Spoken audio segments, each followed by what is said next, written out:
Assalamualaikum warahmatullahi wabarakatuh. Perkenalkan kami dari kelompok 2 yang beranggotakan Clara Dita Mutiara Vanessa, Davinka Leonitania, Priti Puspitasari, Oktina Nugraheni, dan Anggita Nuraini. Di sini kami akan menjelaskan tahapan pengolahan gula kristal putih yang terdiri dari 5 tahapan. Yang pertama adalah preparasi dan penggilingan, yang kedua pemurnian nira, yang ketiga penguapan atau evaporasi, yang keempat kristalisasi, dan yang kelima yaitu sentrifugasi atau pemisahan. Proses tahapan yang pertama yaitu preparasi dan penggilingan ialah tahap awal proses pengolahan tebu menjadi gula. Ada beberapa tahap proses, yaitu yang pertama penimbangan. Penimbangan dilakukan sebelum tebu masuk ke dalam pabrik. Yang kedua, conveyor, yaitu tempat untuk membongkar tebu dari alat angkutnya. Yang ketiga, meja tebu, bertujuan untuk mengatur jumlah tebu yang masuk ke dalam kane karir. Kane karir yaitu untuk mengatur jumlah tebu yang masuk ke dalam kane cutter agar tidak terjadi overload. Yang kelima yaitu kane leveler, sebuah alat yang digunakan untuk meratakan tebu yang menumpuk pada folding tabel. Yang keenam, pisau tebu untuk memotong dan memecahkan batang tebu. Yang ketujuh, HDHS untuk membuka sel tebu yang tidak terpotong oleh pisau tebu. Yang kedelapan, kane elevator untuk mengangkat tebu yang sudah terpotong-potong. Tebu yang telah melalui proses tersebut selanjutnya masuk ke dalam stasiun giling. Bebas dari ampas atau tanah dengan menggunakan saringan getar nira atau alat DSM screen sebelum masuk ke peti nira mentah. Nira masuk ke juice heater 1 dengan suhu panas 75 sampai 80 derajat Celcius dengan tujuan untuk menghentikan aktivitas enzim beserta mikroorganisme di dalam nira, mempercepat reaksi kimia dan mengendapkan kotoran. Lalu masuk ke defecator 1 dan 2 dengan pH 7,2 dan 8 sampai 9 di mana pada proses ini dilakukan penambahan susu kapur dan gas SO2 untuk mengangkat kotoran-kotoran bukan gula yang terdapat dalam nira mentah, kemudian dialirkan ke dalam bejana sulfitasi yang dimana gas SO2 yang keluar dan niranya masuk ke tangki nira mentah sulfitasi. Tujuan dari sulfitasi ini untuk menurunkan pH nira menjadi 7 dan menguatkan ikatan endapan yang ada pada nira melalui endapan CaSO3 yang terbentuk. Lalu nira masuk ke juice heater 2 di suhu kurang lebih 105 derajat Celcius. Nira hasil pemanasan juice heater 2 dipompakan ke dalam flash tank untuk menghilangkan gas terlarut dan ditambahkan flokulan. Setelah dari flash tank langsung dialirkan ke door clarifier atau bejana endapan. Di dalam door clarifier terdapat dua bagian yaitu nira kotor dan nira jernih. Untuk nira kotor ditambahkan air dan dimasukkan ke mixer kemudian masuk ke tangki nira tapis. Kotoran nira yang sudah disaring bisa dibuang atau dijadikan pupuk untuk tanaman. Sedangkan untuk nira jernih masuk ke DSM kemudian di screening lalu masuk ke tangki nira encer.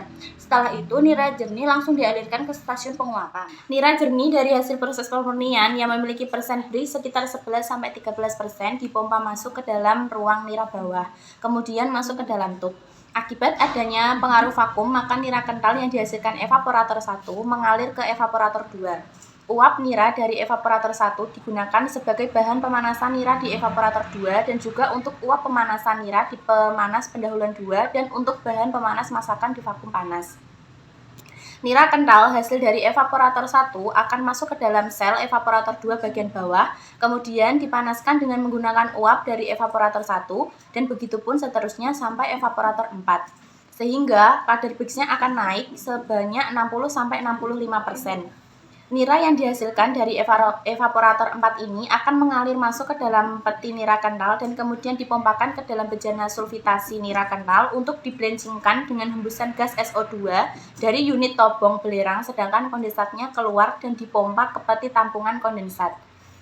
Untuk uap nira dari evaporator 4 ini keluar melalui pipa uap nira di atas evaporator badan 4 dan masuk kondensor di evaporator kemudian didinginkan dengan mengalirkan air injeksi.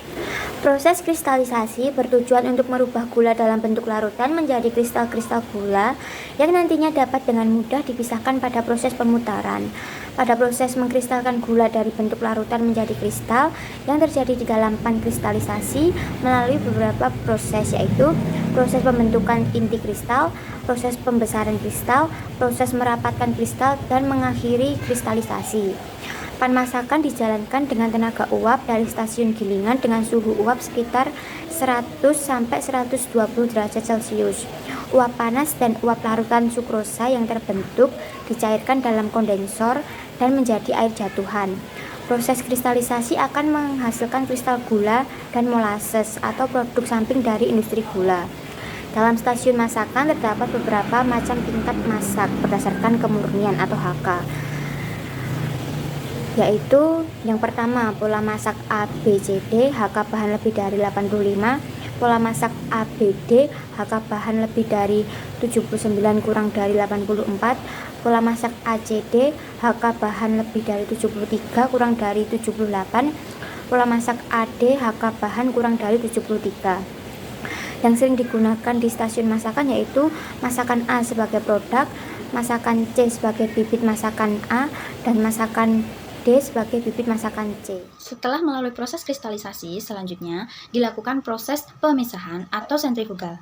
Dalam proses ini terdapat dua alat. Yang pertama, high grade fugal atau HGF untuk dilakukan pemasakan A. Yang kedua, low grade fugal atau LGF untuk dilakukan pemasakan C dan D. Pada proses pemasakan A dilakukan 2 kali pemutaran. Dalam pemutaran pertama dihasilkan gula A dan putaran kedua dihasilkan strup A. Strup A digunakan sebagai bahan masakan C dan D. Pada proses pemasakan D dilakukan 2 kali pemutaran juga, namun dihindari untuk air siraman panas guna menekan kehilangan gula dalam tetes.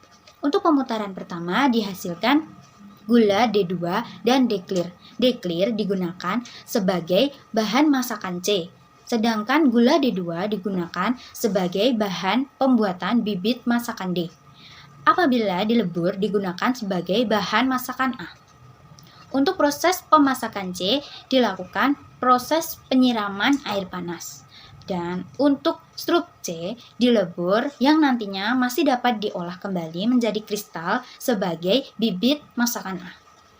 Dengan adanya sistem penyaringan atau gaya sentrifugasi ini diharapkan benda akan terlempar menjauhi pusat, tetapi karena adanya penyaringan maka kristal gula akan tertahan, sedangkan strup akan keluar melalui lubang-lubang penyaringan. Sekian presentasi dari kami. Apabila ada salah kata mohon dimaafkan. Wassalamualaikum warahmatullahi wabarakatuh.